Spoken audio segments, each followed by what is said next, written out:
Di dalam Injil Yohanes 16 ayat yang ke-7, Tuhan Yesus berkata, "Adalah lebih berguna jika aku pergi.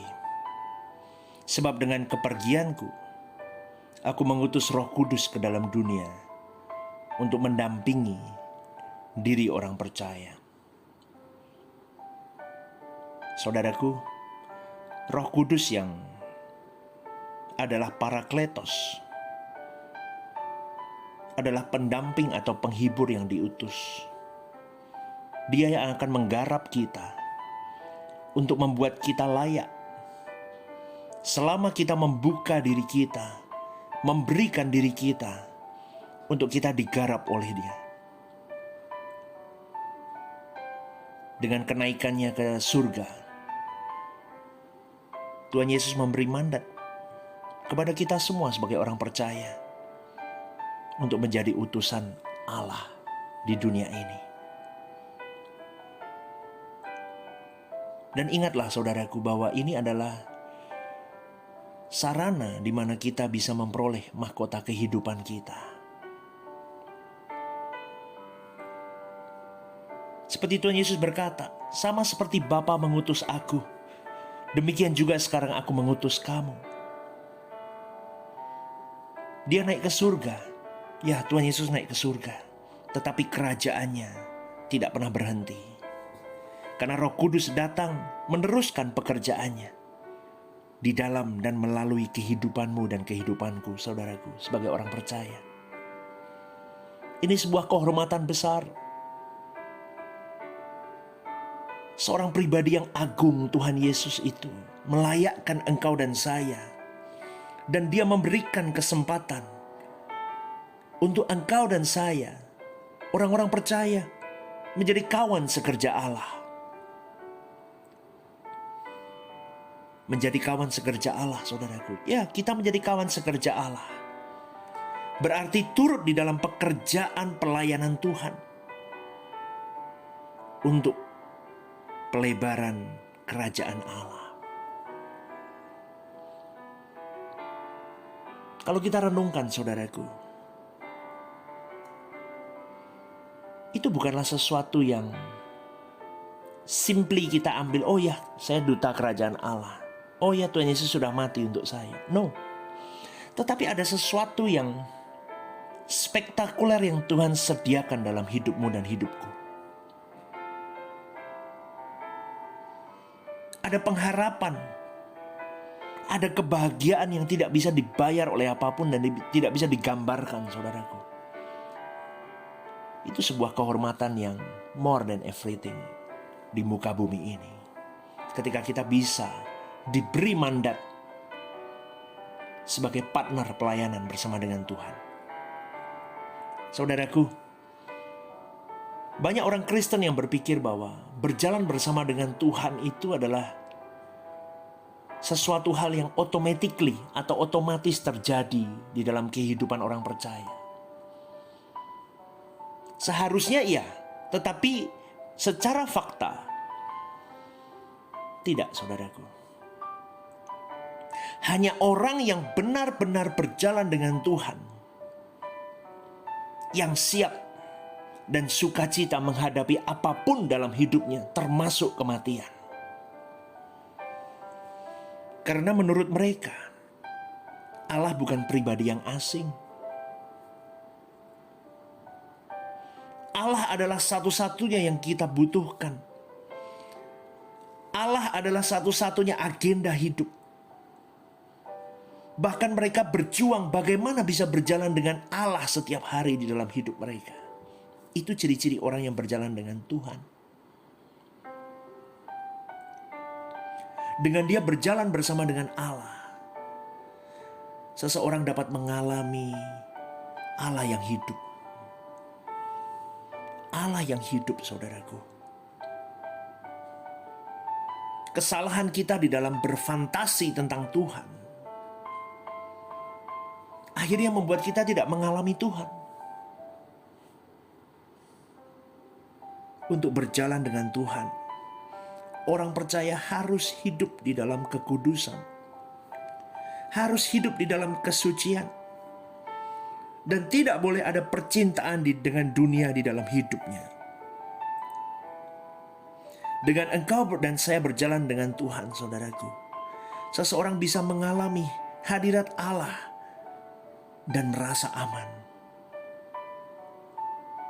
Every day, setiap hari. Orang percaya berjalan dengan Tuhan. Kita harus berjalan dengan Tuhan. Every day. Every time, every minute. Terus kita langkahkan kaki kita bersama dengan Tuhan. Fantasi-fantasi tentang Tuhan yang selama ini salah, saudaraku, itu akan merusak cara kita menghargai Tuhan. Itu akan merusak cara pandang kita kepada Tuhan. Dan itu akan merusak mental kekristenan kita untuk menempatkan Tuhan pada porsi yang tepat dan menempatkan diri kita kepada posisi yang tepat. Oleh sebab itu, hal berjalan dengan Tuhan harus dijadikan kerinduan dan kebutuhan yang mendesak. Kebutuhan yang darurat, urgensi, sangat penting. Bahkan tidak ada yang lebih penting dari hal ini. Untuk berjalan dengan Allah, saudaraku, kita harus menjadi orang-orang yang dipisahkan dari dunia ini. Walaupun kita hidup di tengah-tengah dunia dengan segala kesibukan, kita harus pisah dari dunia ini.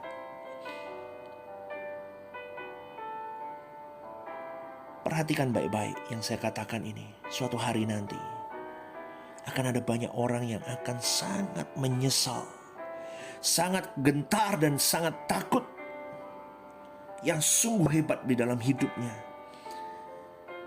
semasa dia harus bertatap muka dengan Tuhan di pengadilan akhir. Kenapa? Karena selama mereka hidup, mereka tidak pernah berjalan dengan Tuhan. Oleh sebab itu, saudaraku, kita harus mulai menguji diri kita sendiri. Apakah aku sudah berjalan dengan Tuhan hari-hari ini? Apakah aku sudah memulainya? Aku sudah memperkarakannya dalam hidupku. Saudaraku, kalau kita memperhatikan Alkitab dengan detail dan teliti, pada umumnya orang-orang yang benar-benar dipakai Tuhan adalah orang-orang yang berjalan dengan Tuhan. Kalau engkau dan saya mau menjadi seorang hamba Tuhan yang benar, yang dipakai Tuhan, mutlak engkau harus berjalan dengan Tuhan. Saya harus berjalan dengan Tuhan.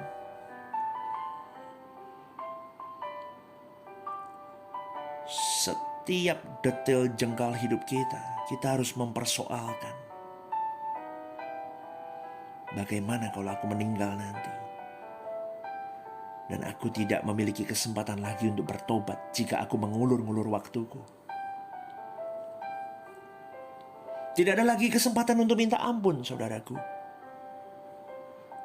Ketika seseorang melihat kemuliaan Allah atau kedahsyatan Allah di surga, tidak bisa tidak. Orang akan takut, gentar, dan ngeri. Tidak bisa tidak. Orang akan minta ampun dan berusaha mau berkenan di momen itu.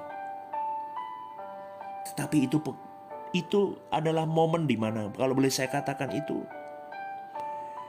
meminta ampun yang palsu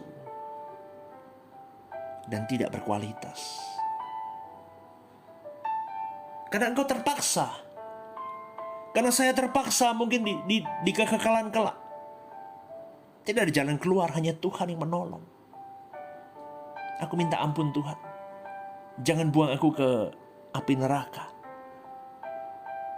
Aku mau hidup bersama dengan Engkau. Tetapi semuanya terlambat, saudaraku.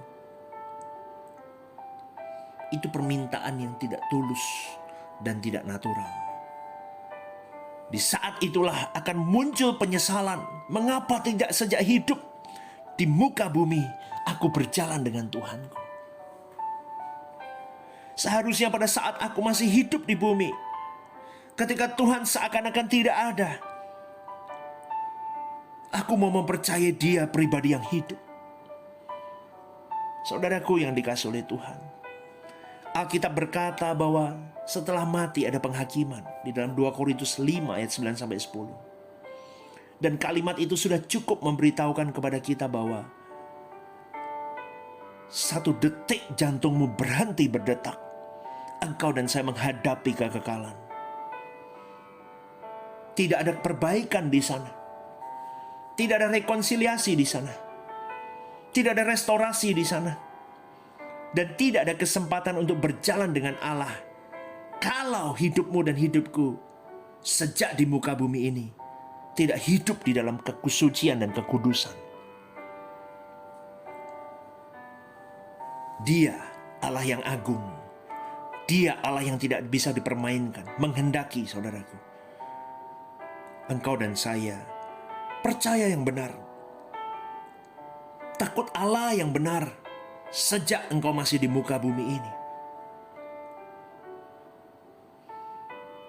Dan kita harus tahu bahwa kita hidup di zaman di mana orang tidak percaya Tuhan. Namun engkau dan saya harus sungguh-sungguh gila-gilaan segenap hidup memilih Tuhan untuk mempercayai Dia terus, berjalan dengan Dia terus. Percaya kita yang benar itu pasti ditandai dengan ketaatan dan kesetiaan kita untuk kita takut dan gentar akan Dia.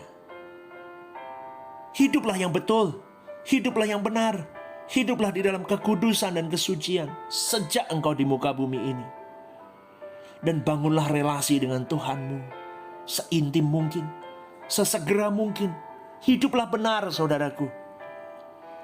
Masa lalu kita, mungkin minggu lalu, bulan lalu, tahun lalu, kita masih mengalami banyak kesalahan. Ayo, kita berjuang bersama. Kita kembali kepada jalan yang benar. Minta ampun kepada Tuhan. Tuhan, aku salah.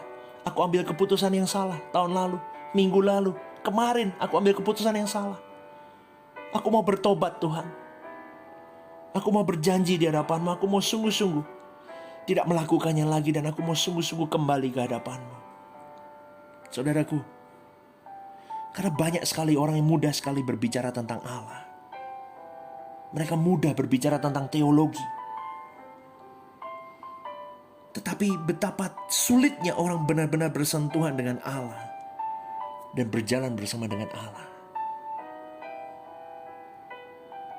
Banyak orang berpikir mudah berjumpa dengan Allah, berjalan dengan Allah. No, susah saudaraku.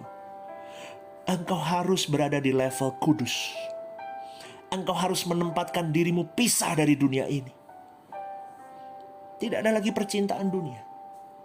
Tidak ada lagi yang melekat dengan dirimu, kecuali Tuhan satu-satunya kebahagiaanku dan kebutuhanku. Saudaraku, kebodohan terbesar dan penyesatan yang paling besar adalah ketika banyak orang berpikir, ketika aku menjadi aktivis gereja, ketika aku menjadi rohaniawan di gereja, menjadi pendeta, menjadi penginjil, menjadi penatua majelis, aku masuk sekolah teologi, aku bisa mengenal dan berjalan dengan Tuhan. No, itu sebuah penyesatan. Banyak hamba-hamba Tuhan yang hari-hari ini kelihatan dipakai Tuhan, tetapi mereka tidak berjalan dengan Tuhan. Banyak aktivis-aktivis gereja yang terlihat wow di mimbar-mimbar gereja, tetapi sesungguhnya mereka tidak punya hubungan yang indah dengan Tuhan. Mereka tidak berjalan dengan Tuhan. Mereka berjalan dengan kemampuan mereka sendiri. Mereka berjalan dengan kapasitas yang mereka miliki.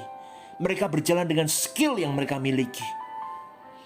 Banyak orang pandai berkhotbah, berbicara tentang Tuhan, berteologi tentang Tuhan, tetapi mereka tidak sungguh-sungguh keep in touch dengan Tuhan. Itu adalah penyesatan, saudaraku. Saudaraku yang dikasihi oleh Tuhan, betapa mengerikan kekristenan dewasa ini. Melalui pengalaman hidup kita menyadari betapa tidak mudahnya mengenal Allah dengan benar. Mengenal Allah bukan hanya mengetahui ilmu tentang Allah. Allah itu maha hadir. Di mana kita bernafas, di situ ada Allah. Tetapi ironisnya tidak banyak orang yang sungguh-sungguh bersentuhan dengan Allah dan berjalan dengan Allah. Sejatinya Allah itu hidup. Orang-orang yang sungguh-sungguh berusaha menemukan Dia pasti akan menemukannya. Ayo saudaraku, engkau dan saya harus berjuang. Kita harus temukan wajah Allah dalam hidup kita.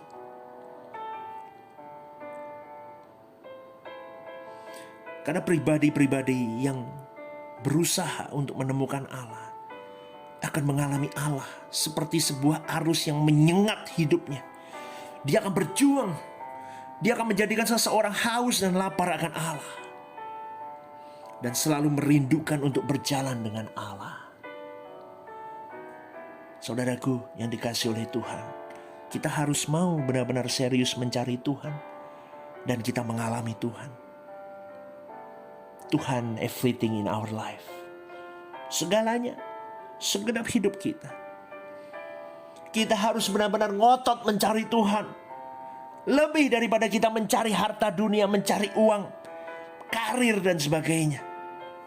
Dengan kita sungguh-sungguh memberikan sedaya upaya kita untuk mencari Tuhan, maka kita bisa mengalami Tuhan. Dan kita bisa berjalan dengan Dia. Inilah rezeki kita ketika kita bisa berjumpa dengan Tuhan dan mengenal Tuhan di dalam hidup kita. Saudaraku yang dikasihi oleh Tuhan, mari kita berjuang bersama. Kita mau sungguh-sungguh menata hidup kita. Adakah aku sudah berkenan di hadapan Tuhan? Adakah aku sudah hidup benar di mata Allah? Mungkin aku bisa bertampil rapi, baik di mata manusia secara moral umum. Tetapi Tuhan menyelidiki hati, jiwa, dan pikiranku. Adakah aku tampil sempurna, bukan di mata manusia, tetapi di mata Allahku? Saudaraku yang dikasihi Tuhan, seringkali kita lupa. Kita lebih memperdulikan penilaian manusia di dalam hidup kita. Tetapi kita seringkali lupa memperhatikan penilaian Tuhan dalam hidup kita.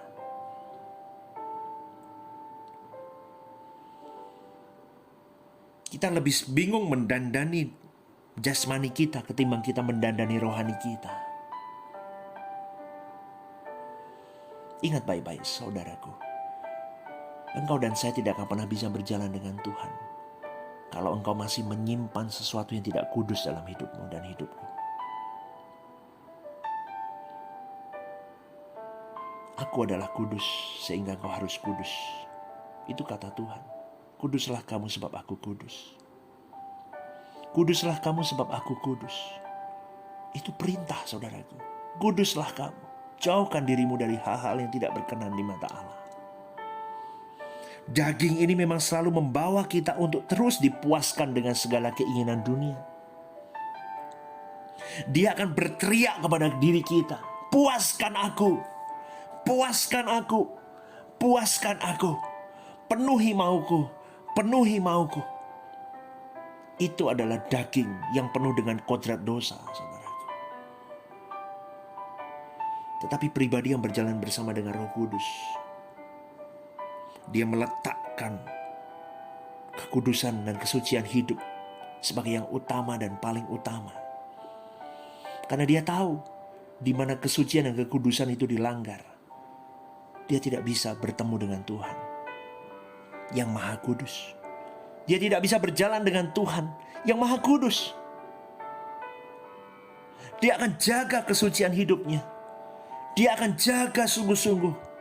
Sehingga setiap jengkal yang dia pikirkan, yang dia ucapkan, yang dia lakukan, yang dia taruh di dalam benaknya, ada hati nurani yang dipenuhi dengan Roh Allah, yang menjadi alarm untuk terus mengingatkan dan reminding kita.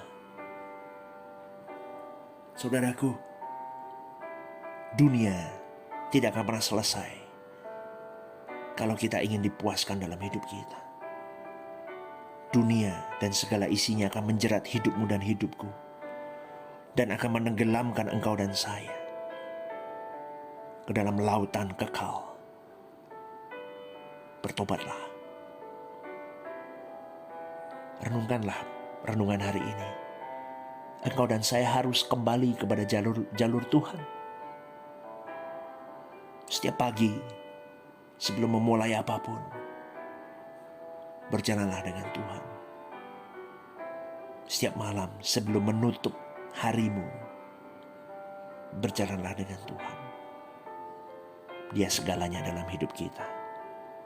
Mari kita masuk dalam doa. Aku bersyukur Bapa, kami diingatkan kembali untuk kami memiliki hubungan yang indah, berjalan bersama dengan Tuhan. Itu harus menjadi candu dalam hidup kami. Sampai di titik kami sakau, kami tidak bisa hidup tanpa Tuhan. You are my everything, my Lord. Kaulah segalanya dalam hidupku. Biarlah itu bukan hanya pemanis di bibir kami mengucapkan itu, tetapi sungguh di dalam kedalaman hati kami, di dalam tingkah laku hidup kami diubahkan Tuhan. Kami akan membawa Tuhan di dalam setiap lini hidup kami. Ampuni kami jika kami masih banyak kekurangan, kesalahan yang kami lakukan di waktu-waktu yang silam. Kami berjanji kami akan lebih baik lagi Bapa, untuk menyenangkan hati-Mu. Kami mau melihat Engkau tersenyum dengan apa yang kami lakukan dalam hidup ini. Sampai di kekekalan kelak, Kau mengenal kami mengenal Engkau. Hubungan ini biarlah kami bangun sejak awal di muka bumi ini. Thank you my Lord. Amin. Sola Gracia saudaraku, teruslah berjuang. Tuhan memberkati. Haleluya, haleluya.